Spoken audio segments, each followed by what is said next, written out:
Okay, so welcome. So it's the first Blockchain Montreal meetup of the year. Of the year coming, I guess.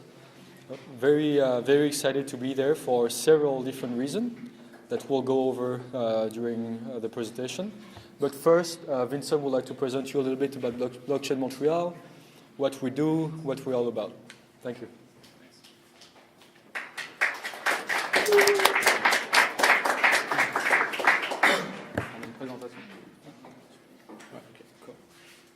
Bonjour tout le monde. So hi everybody. So I'm Vincent. So I'm one of the founder of Blockchain Montreal with Arthur. Slim is not there tonight, and other people. I'm also one of the co-founder of Catalaxy. So Francis is going to explain Catalaxy later. So yeah, I think the plan of today is that we speak about a bit about Blockchain Montreal, Catalaxy. After we are going to present you the Blockhouse. So this is the first event on this space today.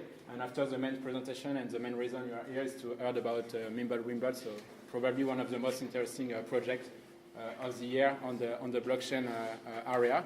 So definitely something we want all to hear about. So very fast. So what is Blockchain Montreal? So it's an informal group of people that are working. So we are several here to make sure that Montreal has a great and interesting ecosystem about Bitcoin, cryptocurrency, and blockchain. So mainly what we are doing, we organize events as we are doing tonight. So meetups and conference or hackathon. And also we have a website, Facebook group, meetups group, and everything. So where people can interact online. So really what we are trying to do is really to bring value to the people that participate to the event. So the first way to bring value is to make sure that people don't extract value from you. So by that I mean stealing your money. So we are very strict on the quality of the speaker, on the people or the projects that are presenting. So if you are in the field for some weeks or for some years, so you know there are many ICOs, there are many scams or Ponzi scam around, and unfortunately, even in Montreal, we have some people doing some bad things. So we are very strict, and this is one of the value we try to bring to people. So here in Blockchain Montreal, and also we bring value by presenting interesting presentation, interesting speakers. So last year, as example, we did many presentation about the state of the art on Bitcoin or Ethereum. We spoke about Segwit, Lightning Network. So we are talking about Lightning Network before, most people talk about it, and it's definitely going to be one of the most interesting also project to follow in 2018.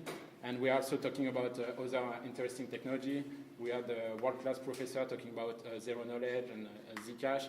We did presentation about Hyperledger. So definitely we try to bring interesting speaker to make an interesting event, and always in this idea to bring value to the blockchain community here in Montreal. So if you are one of these speakers, if you are working on interesting project, or if you know people doing that, so don't hesitate to reach us out, and we'll be very happy to have you to our next meetup. So this is the Facebook page, and the meetup page is the one, Blockchain Montreal meetup, so very easy to find. So definitely reach us out, and we're going to try to have this kind of event every month. So I'll let Francis explain Catalaxy now. Thank you, Vincent.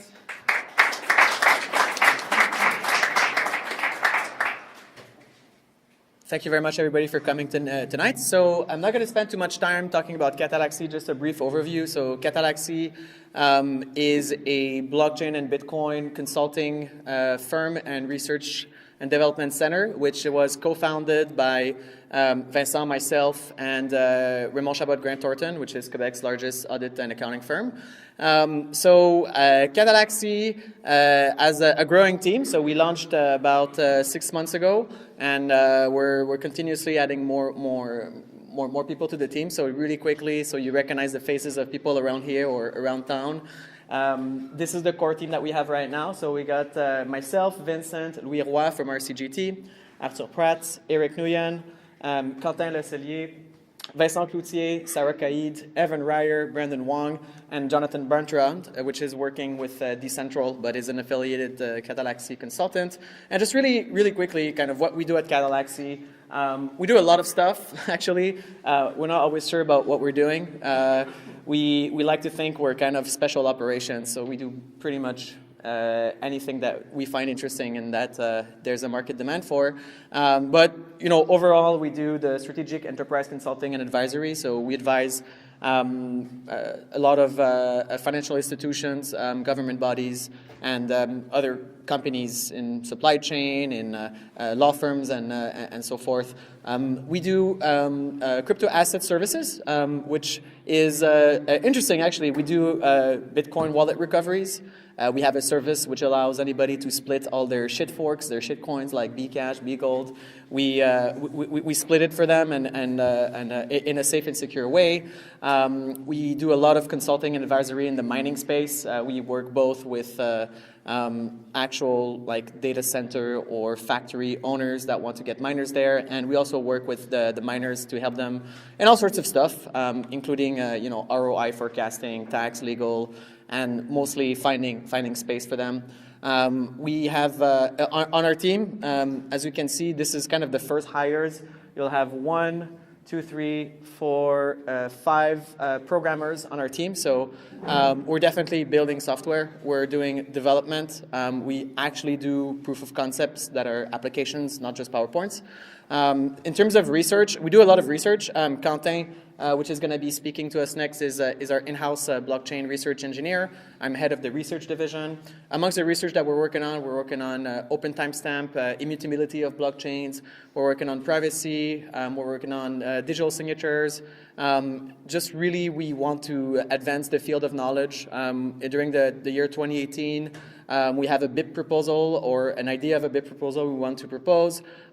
We also work on open source software. So our staff is very much encouraged to contribute to open source software. Some of the ones that we're contributing to right now is Mimblewimble, of course, but also Open Timestamps Protocol, and later this year on Lightning Network.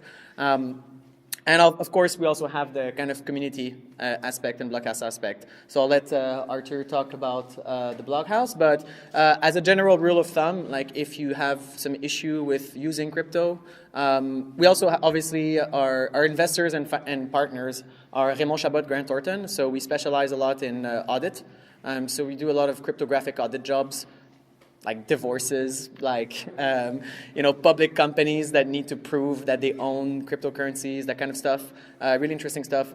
We have a team at Raymond Chabot that we work with that do your taxes and also your lack of taxes, perhaps, or or taxes, right? So we try to just at the same time cater to the traditional industry trying to get into crypto, but also we really like to also service the existing Bitcoin users that may need help for pretty much anything. So on that note, I'm just going to let Arthur talk about the Blockhouse, which is the space here, which is also Catalaxy's office. And right after that, we'll get right into Mimblewimble. So thank you and welcome.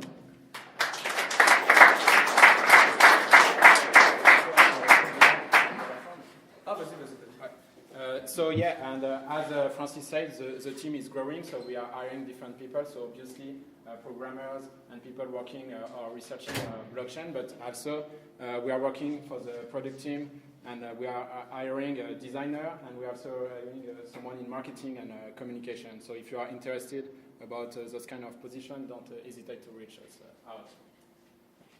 Thank you, Vincent. Francis. All right, so here. So the Blockhouse. So we are in it, actually. So first of all, I just would like to present myself a little bit. So I'm the director of the Blockhouse here, part of the Catalaxy team. I'm in a space for the past 3-4 years. I built a bunch of projects and also be part of Blockchain Montreal. And I'm very excited to talk about this project because it's very dear to my heart. And yeah. All right. So after many years being involved in the blockchain industries, I'm building many different projects. the Catalyxy team is very proud to build the blockhouse. So what is it? So and what's the mission of the blockhouse?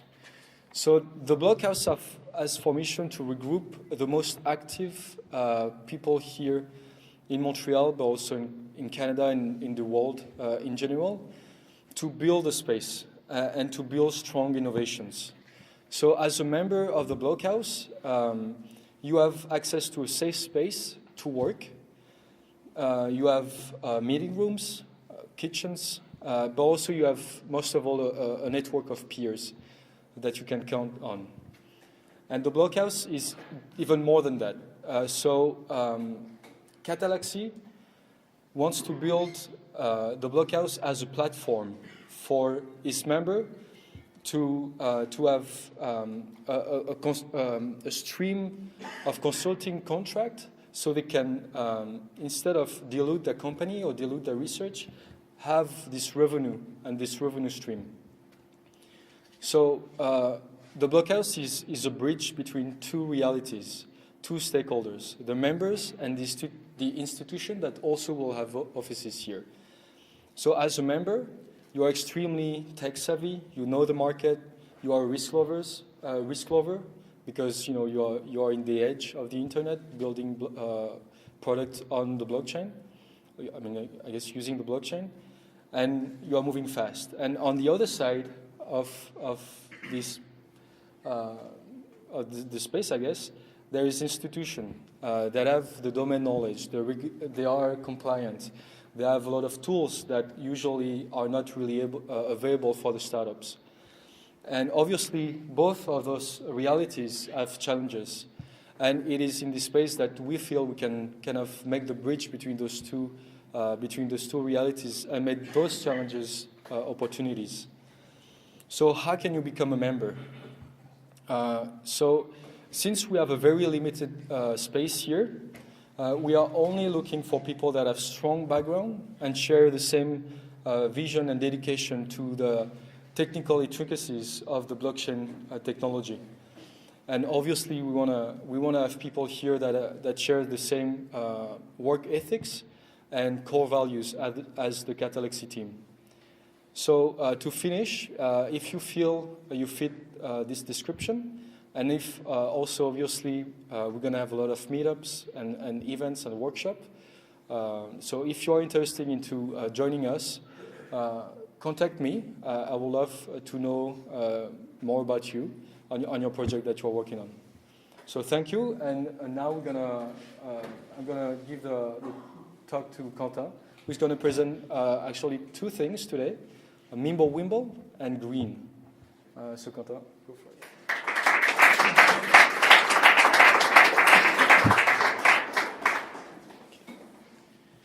Just going to switch really quickly. Okay, so hi everyone. I'm really happy to be able to talk about Grin and Mimblewimble today. So my name is Quentin Sceller. I'm a researcher at Catalyxy. So before we begin, I will just show you what we are going to see today. So first, we'll talk about Mimblewimble. So what is it exactly? The transaction, the blockchain, the scripts. And then we will talk about Grin. What is it, Grin? All that stuff. So let's start. What is Mimblewimble? So Mimblewimble is a completely new blockchain design which offers several benefits. So privacy by default, it's massively printable, it's scalable, and which is really cool is that it relies on strong and proven cryptography, which is elliptic curve cryptography, just as in Bitcoin. Also, it can be implemented as a sidechain or as a brand new cryptocurrency. And the side note, it's output-based just like Bitcoin. So, for example, Bitcoin, you need to spend outputs. It's just same here. So, before getting into the protocols and everything about Mimblewimble, I just want to go back to the history of this blockchain. So, let's go back to 2016. So, on Tuesday, August 2nd at 4:30, someone logged into a Bitcoin IRC channel, which is, I think, Bitcoin Wizards, and dropped a paper called Mimblewimble by Tom Elvis Jelusor. So I don't know if you know about Harry Potter, but like in Harry Potter, there is the name of Lord Voldemort is also Tom Marvolo Riddle, I think, and so this one. And in French, it's Tom Elvis Jelusor in order to complete the anagram, which is Je suis Voldemort. Anyway, so maybe the guy is French. So the guy signed off and never came back. So the week after, after discussion on Reddit between lead developers, Andrew Polstra, Gregory Sanders, and other Bitcoin developers, they thought that the idea was interesting. So two months after, Andrew Polstra released a paper, a follow-up paper, explaining in details how Mimblewimble works. So, as you might know, in Bitcoin, every output has a script attached to it. So you need to verify some condition in order to spend an output. So, for example, revealing a pre-image or having the private key corresponding to an output. So in Mimblewimble, there is no script. The outputs are only public keys, meaning that at first glance, there is no script possible. So not all the cool stuff you can do with Bitcoin, such as payment channels, atomic swaps, and multi-signatures, for example. So let's get into the protocol of Mimblewimble a bit deeper. So Mimblewimble transaction contains the following parts. So there is an input, which references all outputs, just as in Bitcoin. There is an output, which is, in this case, confidential transaction. So meaning that the amounts are blinded. So you cannot see, by just looking at the blockchain, how much money I spent, how much money I sent it to someone. And also there is something else called the range proof. So the range proof is just that it's just like a cryptographic proof saying that no money was created during this transaction. And finally, there is one more part, which is the kernel. So the kernel is the difference between outputs and inputs, plus mining fees and signature, proving that you own the inputs. So it might be a little bit complicated now, so we're going to see it with big images. So here you can see two transactions. So the first one has two inputs and two outputs, and the second one has two inputs and one output. Each of these transactions has a transaction kernel. So in order for a transaction to be valid, you need to do like input minus output equal kernels. So it's just like an equation. So what you can do with Mimblewimble, which is really cool, is that you can join those two transactions. And as you can see now, there is a blue input and blue output. So what you can do here is like you can remove it from both sides of the equation. So you take those two, remove them, and it's still valid because like the difference between outputs and inputs is the same. So you might not realize the benefits of this, but for example, this can represent like Alice sending money to Bob, and Bob sending money also to Carol after. So with Mimblewimble, with this kind of transaction, what you will see on the blockchain is just this. Alice sent money to Carol directly. So there is no proof that Bob was involved in this transaction. There is just like a kernel, but you cannot say this kernel belongs to Bob. So just for the technical part, Mimblewimble transaction are like a variant of a non-interactive conjoint transaction, so as in Bitcoin. So, but in that case, every participant doesn't need to be online in order to group all the transactions. So a miner can just receive all the transactions, group them together, and mine a block with that. So we'll see more about that later. Also, there is no addresses. So it might seem a little bit confusing at the beginning because we are used to blockchain with addresses, but the way Mimblewimble works. Also, that's the way of saying there is no amount, meaning that you cannot see any amount by looking at the blockchain.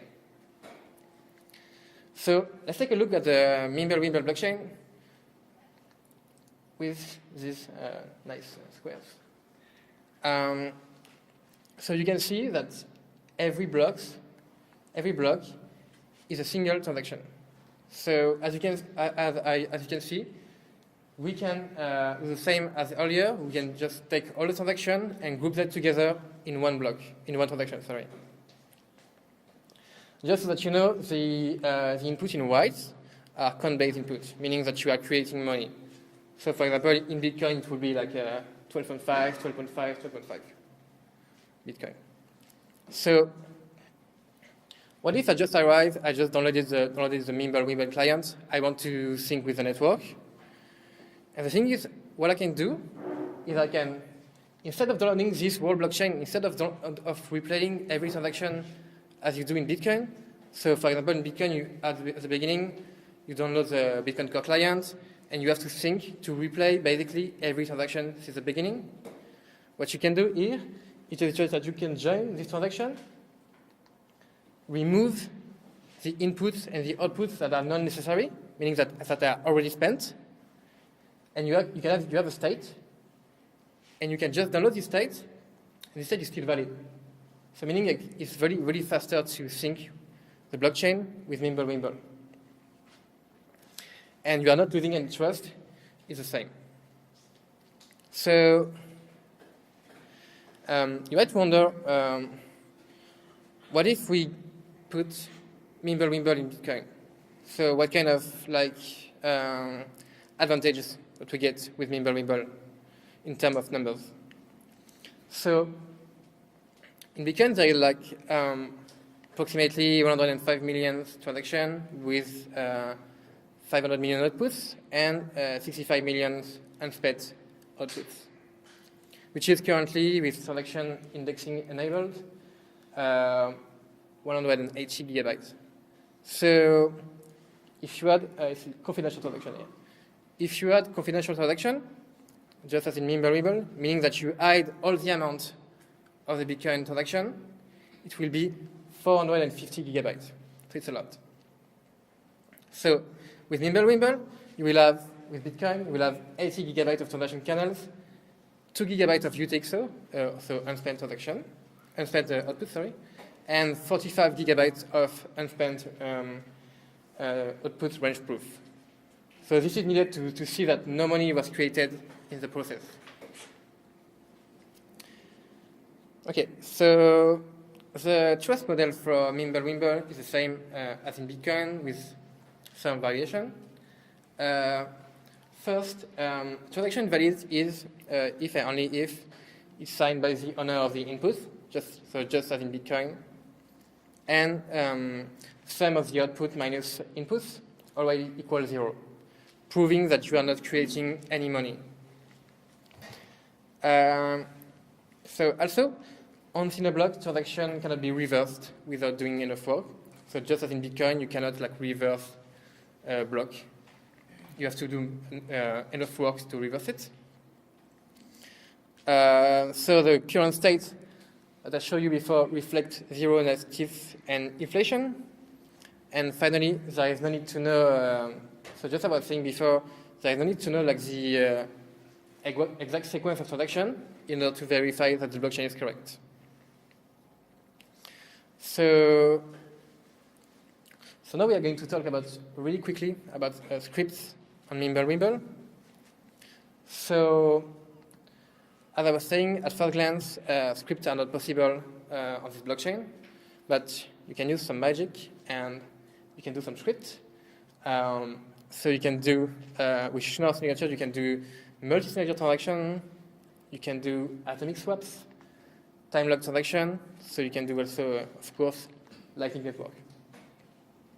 So I will do a quick recap, and we'll take some questions from you, and we will continue with Grin after. So, just quickly, Mimblewimble is a new blockchain design proposed by Anonymous. So, as I was saying, there is no amount and no addresses.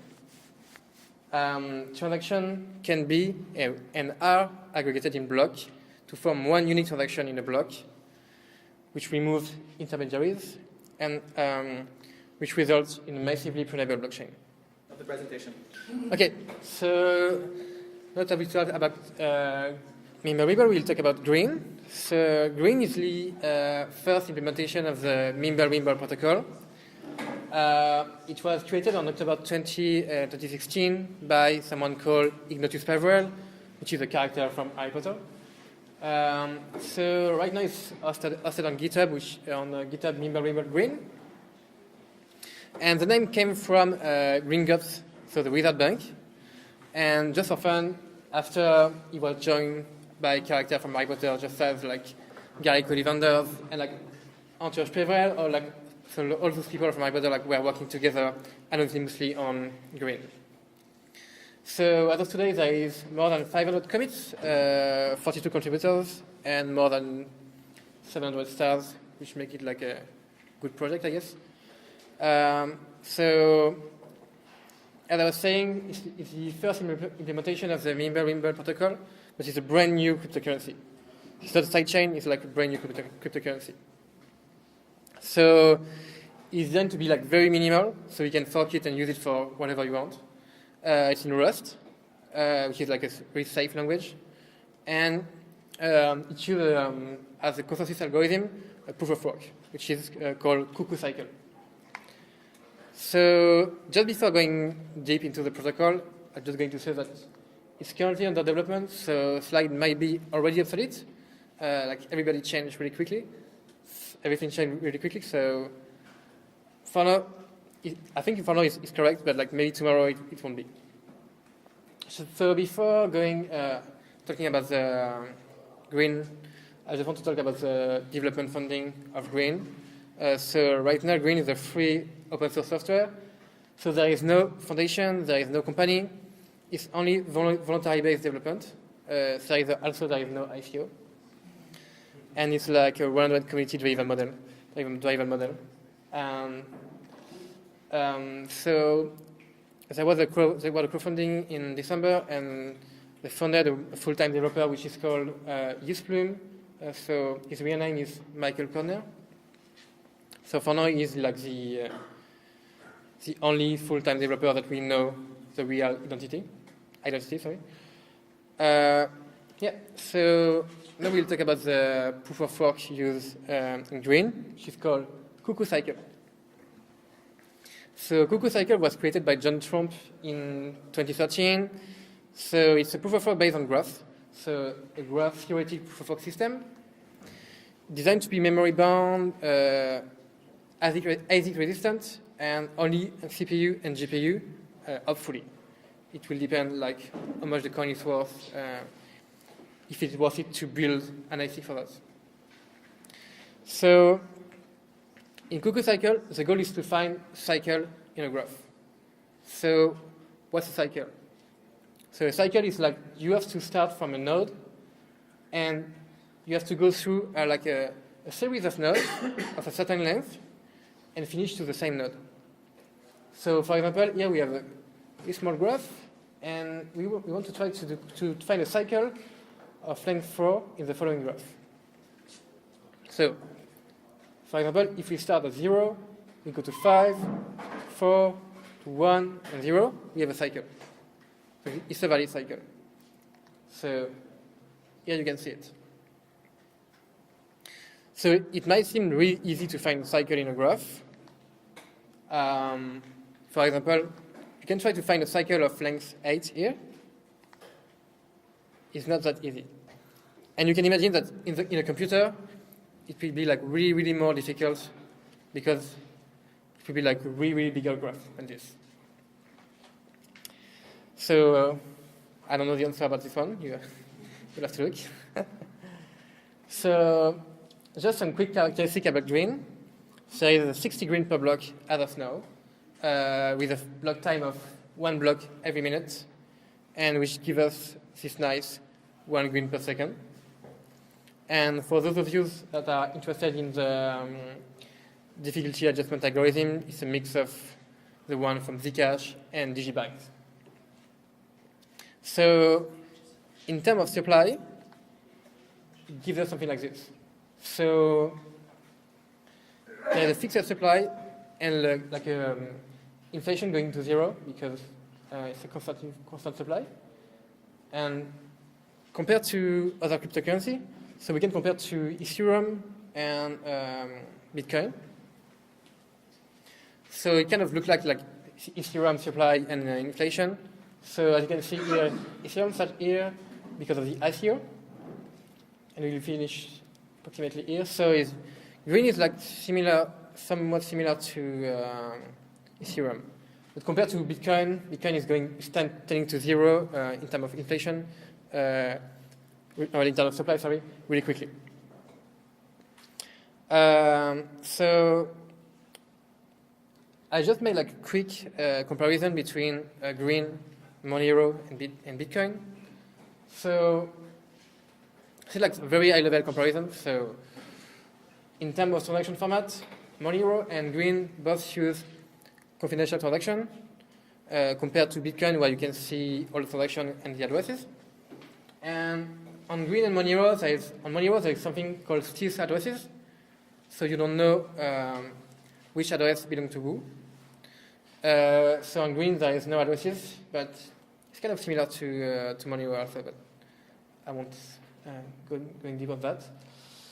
And in terms of transaction aggregation, you can aggregate on Grin, as we have seen earlier. You cannot on Monero, and you can on Bitcoin, but with conjoin, which is not really like a non-interactive way.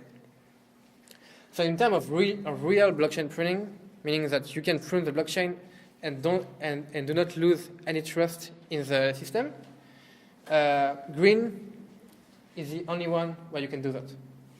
So in Bitcoin, you can prune the data. You can like say, okay, I don't want to keep like blocks older than 60 days, for example, but you will lose a bit of trust in the system. If a miner really powerful arrives, it can mine 60 blocks, or I don't know, like 100 blocks, and like you are following this chain. So what's next? So in terms of development, there is a lot of development still needed. So as somebody asked, Grin is currently on testnet 1, meaning that it's a test network number 1. So you can right now send some Grin, receive some Grin with people. And soon there will be a testnet 2. So we don't know exactly when. And so I wrote later this year, so I'm not sure. Like even the Grin developer don't know right now. So we will have mainnet maybe this year. So just to finish, so right now I think like Grin is welcoming everyone to participate. So if you want to get involved, you can look at the code on GitHub. So we need like developers, designers, all those kind of people. And we want, you can also look at the Grin forum to have more links and resources. And finally, if you want to talk with Ignatius and all the cool developers of Grin, you can go here. So yeah, that's it. Thank you.